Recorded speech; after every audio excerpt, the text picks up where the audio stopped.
Ventilator पे सबसे common alarm कौन सा बजता है? वेंटी का सबसे कॉमन अलार्म है हाई पीक प्रेशर अलार्म, यानी प्रेशर बढ़ गया, प्रेशर बढ़ गया।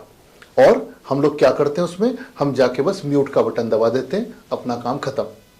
लेकिन वेंटिलेटर के ग्राफ में और उस अलार्म में बहुत कुछ और है जिसको आज हम सीखेंगे। मैं डॉक्टर सुबोध चतुर्वेदी हूं और ये हमारी सीरीज है वेंटिलेटर ग्राफिक्स को समझने की। आज ये उसका दूसरा लेक्चर है। यदि आपने पहला नहीं देखा है तो पहले उसको देख के आए, फिर हम आगे की आज की बात करेंगे। तो आज हम प्रेशर टाइम कर्व के बारे में और समझेंगे। वेंटिलेटर पे हमने पढ़ा था कि स्केलार्स होते हैं 3 और 2 होते हैं लूप्स। 3 स्केलार कौन से? Pressure time curve, flow time curve और वॉल्यूम टाइम कर्व। स्केलार का मतलब क्या कि किसी भी एक वेरिएबल को, यानी प्रेशर को, फ्लो को या वॉल्यूम को आप मेजर करते हो अगेंस्ट टाइम, कि समय के साथ प्रेशर बढ़ा कि घटा, वॉल्यूम बढ़ा कि घटा या फ्लो बढ़ा कि घटा। This is scalar. लूप का मतलब होता है जब 2 वेरिएबल्स को आप आपस में कंपेयर करते हो कि प्रेशर और वॉल्यूम में क्या रिलेशनशिप है या फ्लो और वॉल्यूम में क्या रिलेशनशिप है। उसको हम आगे के लेक्चर्स में पढ़ेंगे। तो पिछले लेक्चर में हमने पढ़ा था कि 3 तरह की ब्रेथ्स होती हैं, कंट्रोल्ड होती है, असिस्टेड होती है और स्पॉन्टेनियस होती है। कंट्रोल्ड ब्रेथ का मतलब क्या हुआ कि जब वेंटिलेटर सांस दे रहा है और मरीज कुछ नहीं कर रहा, मरीज ट्रिगर भी नहीं कर रहा, वेंटिलेटर ने अपने हिसाब से ट्रिगर किया और अपने हिसाब से सांस दे दी। असिस्टेड ब्रेथ का मतलब क्या हुआ कि मरीज ने पहले सांस मांगी, एक छोटा सा ट्रिगर आया नीचे और फिर वेंटिलेटर ने बाकी की पूरी सांस दे दी। स्पॉन्टेनियस का मतलब क्या होता है कि वेंटिलेटर ने अपनी तरफ से कोई सपोर्ट नहीं किया, मरीज ने ही सांस इनिशिएट की और मरीज ने ही सांस कंप्लीट की। This is spontaneous, assisted and controlled breath. और डिटेल में पिछले लेक्चर में मैंने पढ़ाई है। आगे चलते हैं। वेंटिलेटर एक बलून की तरह होता है। मतलब आप अपने मरीज को ऐसे हवा देते हो जैसे कि आप एक गुब्बारा फुला रहे हो। आपने बचपन में एक गुब्बारे से खेला होगा कि जिसमें एक पाइप लगा होता था, उसके आगे एक गुब्बारा होता था, उस पाइप में एक छोटी सी सीटी लगी होती थी। आप पहले उस गुब्बारे को फुलाते थे और फिर छोड़ देते थे और धीरे धीरे करके वो हवा निकलती थी आवाज करती हुई। वेंटिलेटर से लंग्स को इन्फ्लेट करना कुछ कुछ वैसा ही है। कैसे? कि जैसे आपने गुब्बारे को फुलाना शुरू किया, अब उसी तरह से आपने वेंटिलेटर से मरीज के फेफड़ों में हवा डालनी शुरू की। जैसे जैसे उसके फेफड़ों में हवा जाएगी वैसे वैसे उसका प्रेशर बढ़ेगा। लंग्स का प्रेशर हम नापते हैं एयरवे के थ्रू, एयरवे प्रेशर में। तो आपने हवा डालनी शुरू की, प्रेशर का ग्राफ ऊपर चढ़ना शुरू हुआ।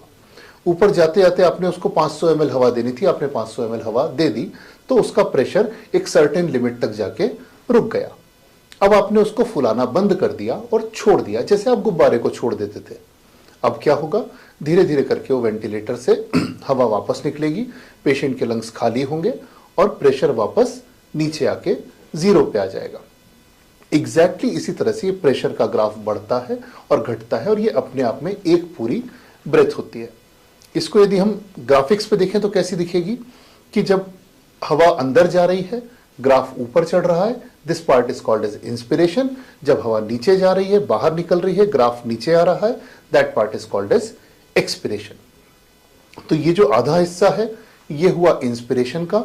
इसमें जो समय लगा, समय ध्यान देखना, हम यहां पे हॉरिजॉन्टल लाइन पे मेजर कर रहे हैं। क्यों? क्योंकि time is on x axis. तो यहां पे हमने जो टाइम लगाया वो लगा टी, यानी कि टाइम फॉर इंस्पिरेशन। जो ऊपर तक प्रेशर गया उसको हमने क्या कहा? उसे हमने कहा पी पीक, यानी पीक इंस्पिरेटरी प्रेशर, यानी maximum pressure achieved in airway during inspiration. उसके बाद ये जो बचा हुआ समय लगा वो लगा एक्सपिरेशन में। इस समय को हम कहेंगे टीई। एक और मजेदार बात कि जो टीआई है और टीई है, इसको यदि हम भाग दे दें एक दूसरे से, डिवाइड कर दें एक दूसरे से, तो ये बन जाएगा आपका आईई रेशियो, यानी कितना समय लगा इंस्पिरेशन में वर्सेस कितना समय लगा एक्सपिरेशन में। That is your IE ratio. और आगे चलते हैं। तो ये पीक प्रेशर का मतलब तो हमको समझ में आ गया कि अगर हम लंग्स में हवा डालेंगे तो प्रेशर बढ़ेगा, जितनी ज्यादा हवा डालेंगे उतना ज्यादा प्रेशर बढ़ेगा। तो अगर ये पीक प्रेशर बढ़ा हुआ आ रहा है तो इसका मतलब क्या कि या तो लंग्स में हम ज्यादा हवा डाल रहे हैं, या एक और कारण भी हो सकता है कि शायद हम लंग्स को ज्यादा जोर लगाना पड़ रहा है फुलाने के लिए। Ventilator is exerting extra pressure, ventilator is having to do extra work to inflate those lungs. There could be so many reasons behind that. Let's try. ये आपका नॉर्मल इंस्पिरेशन एक्सपिरेशन और नॉर्मल पीक प्रेशर। पर अगर किसी कारण से ये peak pressure बहुत ऊपर आने लग जाए तो हम कैसे पता करें कि प्रॉब्लम कहां पर है? तो जैसा हमने पिछले एग्जाम्पल में बात की थी कि वेंटिलेटर और लंग्स की सिमिली लगभग वैसी ही है जैसे एक बलून और पाइप। अब इस बलून में हमने हवा डालनी शुरू की, इस पाइपलाइन से होके गई और फिर उसके बाद इस बलून में हवा गई और इसकी दीवारों पे प्रेशर एग्जर्ट किया। एग्जैक्टली सेम तरीके से हम वेंटिलेटर से मरीज को हवा देते हैं और वो उसके लंग्स पे प्रेशर एग्जर्ट करती है और उस प्रेशर को हम मेजर करते हैं। ठीक, तो जैसे हमने बलून को फुलाया और प्रेशर बढ़ा, वैसे ही लंग्स को फुलाया और प्रेशर बढ़ा। अगर किसी का प्रेशर बहुत ज्यादा आ रहा है तो उसके दो कारण हो सकते हैं। पहला कारण क्या हो सकता है कि प्रॉब्लम पाइपलाइन में है। दूसरा कारण हो सकता है कि प्रॉब्लम बलून में है। पाइपलाइन में क्या प्रॉब्लम हो सकती है? अगर पाइपलाइन बहुत नैरो होगी तो प्रेशर ज्यादा लगेगा, जोर ज्यादा लगेगा। सामान्य ज्ञान है, पतले पाइप से फूंक मारेंगे ज्यादा जोर लगेगा, मोटे पाइप से फूंक मारेंगे आसानी से फूल जाएगा। सिमिलरली अगर बलून पतले रबर का बना हुआ है तो आसानी से फूल जाएगा, अगर बलून खराब मोटे रबर का बना हुआ है तो मुश्किल से फूलेगा। अब इसी सिमिली को हम लंग्स पे ले आते हैं।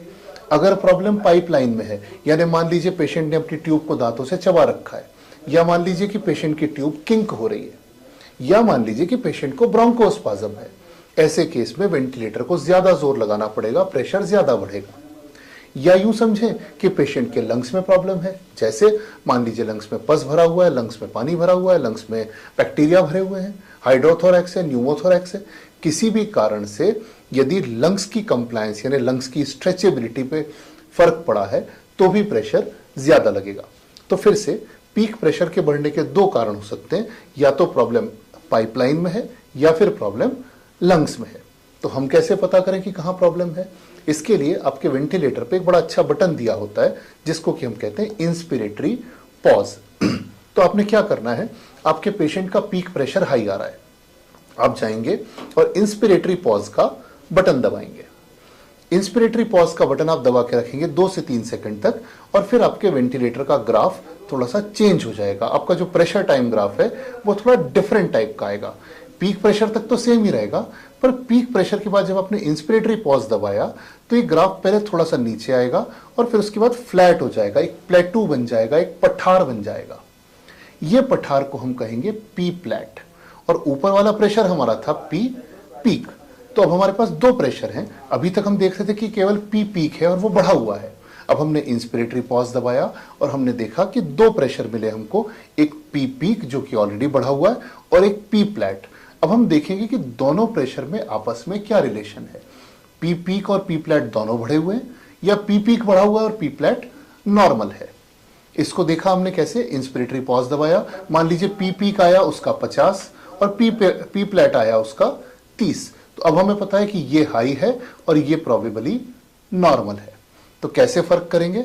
अगर मान लीजिए कि पी पीक बढ़ा हुआ है, ये है 50 और पी प्लैट भी बढ़ा हुआ है, ये मान लीजिए 45, तो दैट मींस आपकी प्रॉब्लम पाइपलाइन की नहीं है, आपकी प्रॉब्लम बलून की है, आपकी प्रॉब्लम लंग्स में है। यदि उल्टा है, मान लीजिए कि पी पीक तो आया था आपका 50 लेकिन पी प्लैट आपका है खाली 28, तो दैट मींस कि लंग्स का प्रेशर तो ठीक है, ये जो एयरवे प्रेशर हाई है ये है बिकॉज ऑफ पाइपलाइन प्रॉब्लम यानी कि ट्यूब प्रॉब्लम। यानी या तो आपका पेशेंट ट्यूब को दांत से दबा रहा है या उसको ब्रोंकोस्पाज्म है या इस तरह के कोई कारण हो सकते हैं, पर उसके लंग्स ठीक हैं। तो पी पीक अगर किसी का हाई आ रहा है, अलार्म बज रहा है, तो आपको जाके वो अलार्म बंद नहीं करना है, आपको जाके इंस्पिरेटरी पॉज दबाना है। आपको देखना है कि ये प्रॉब्लम्स उसके लंग्स में है या ये प्रॉब्लम उसके पाइपलाइन में यानी कि एयरवे में है। तो एक बार छोटा सा रिवीजन करते हैं। हाई पी पीक हो सकता है या तो लंग्स की प्रॉब्लम से। कैसे पता चलेगा कि अगर पी पीक भी हाई है, पी प्लैट भी हाई है? नॉर्मल वैल्यू कितनी? पी प्लैट यानी कि प्लेटू प्रेशर शुड बी बिलो 30, 25-28 वहां तक ठीक है, 30 से ऊपर नहीं जाना चाहिए। तो अगर पी पीक हाई है और पी प्लैट भी हाई है, दैट मीन्स आपकी प्रॉब्लम लंग्स में है, न्यूमोनिया, एआरडीएस कुछ भी हो सकता है। अगर पी पीक हाई है लेकिन प्लेटू प्रेशर ठीक है, तो यहां प्रॉब्लम आपके पाइपलाइन की है, यानी ब्रोंकोस्पाज्म हो सकता है, ट्यूब ब्लॉक हो सकता है। ऐसी स्थितियों में करना क्या है, इसको हम अगले लेक्चर में पढ़ेंगे। आज के लेक्चर के लिए बस इतना ही। अगर पिछला नहीं देखा है तो उसको देखें और अगले लेक्चर में हम दोबारा मिलते हैं। धन्यवाद।